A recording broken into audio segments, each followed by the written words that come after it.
All right, guys, how's it going? What's up? Welcome back to the channel. So today we're going to be doing brake pads on the Ltz400 rear brake pads. We're going to be doing a stainless steel braided brake line also. I'm going to show you guys how I bleed the brakes, how to take it off, how to put the pads in the rear caliper, some pretty simple stuff. So hope you guys enjoy the video.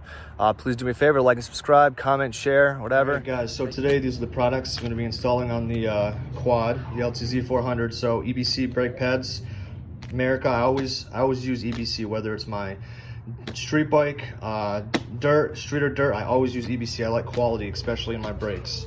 Now this is the stainless steel braided brake line. So like I'm gonna have the description. I'm gonna have the link in the description for eBay. Comes with 4 copper washers, so 2 on each of the banjo bolts. One banjo bolt's gonna go on the caliper. The other banjo bolt is gonna go on the master cylinder. All right. So first step that I do. It's the caliper is already on the bracket, it's not loosened yet. So what we're going to do is these clips right here, you want to take these clips and bend them. They're safety clips. It's a little hard with the tire on, but you can do it. See how I'm bending the clips back out of the way? So right here, and then this one right here.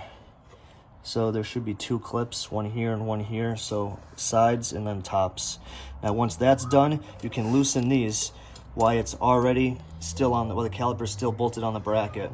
Then once those are loosened, you take your 12mm and loosen these 2 bolts here, and the caliper will come right off. So once you get these loose here, come over here and take the bolts off the bracket, and then just wiggle the caliper back and forth, and it's gonna come right back out. Just like that. All right, guys, so once you get the caliper off, basically take these pins off here. This is what holds your brake pads in.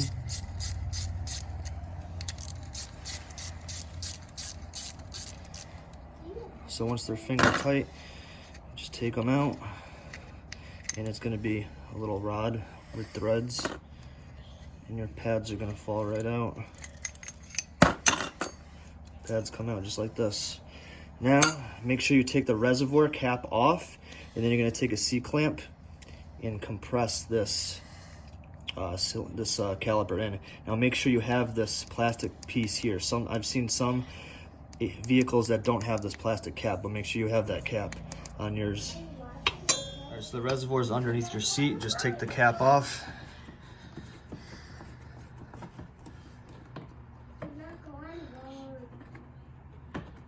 Take the little, make sure the rubber comes out with it. Just put it off to the side. All right, guys, so I got the clamp on here, set up like this. Now I'm gonna push the piston back in.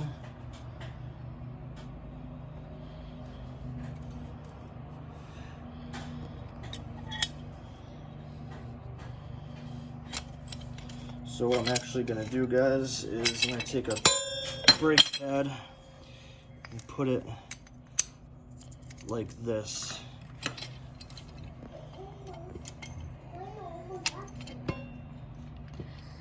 And then I'm going to compress it like this.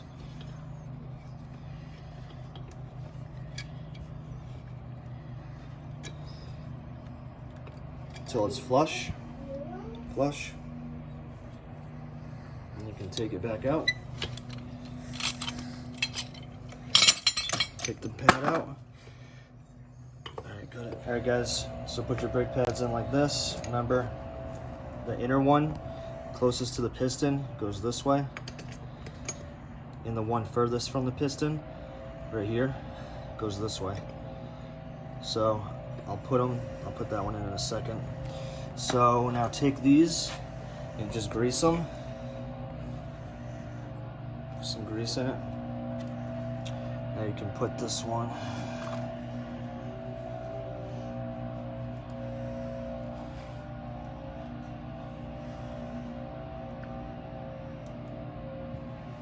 So now that they're greased, you can put this back here. Slide it down, and then start them. Just like that. You can tighten them up, but not tight. So you're going to want to wait till you bolt the caliper back to the bracket. So now you just basically spread the brake pad like this, because the piston's already compressed. Maybe stick a screwdriver up in there, just like that. And then slide it back down, and then bolt it back up. All right, so the caliper's back on, everything's tight, new brake pads are in, quad moves under its own pressure. So what we're gonna do now is crack this right here loose to do the line. So crack it loose, take that out, it's gonna drip fluid everywhere, so that's why I got cardboard under it. All right, so you're gonna wanna take this banjo bolt out. Okay, make sure you don't lose the rubber washer. Now, what I'm gonna do is I'm gonna leave this here, and I'm gonna have somebody press the brake pedal and push all the fluid out. Go press the brake pedal. Keep going. Just keep pressing it. Up and down, up and down. Now see, it's getting all the brake fluid out, so we're not gonna make a mess. Keep going. All right, that should be good.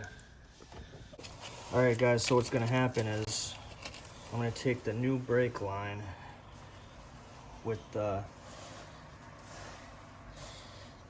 new washers. I'm gonna hook, since I took that one off, I'm gonna hook this one up. So the new washers go like this. There's two sides to washers. Brakes are really strong. I'm gonna put this on like this. It doesn't shift.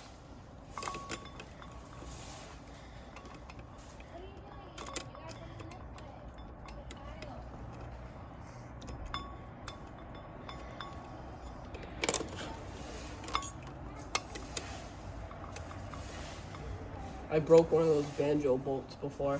Oh yeah? That was a pain in the ass to get out. Had to drill it. So what I'm gonna do now is I already loosened this banjo bolt. I'm gonna take this line off here and hook up the new line real quick.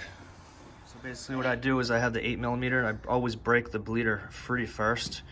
This is to bleed. So I have a little hose, and I come down here into my bucket so you don't make a mess. So you just have someone build pressure, hold it, and then crack it, and then close it, and that's how you bleed your brakes.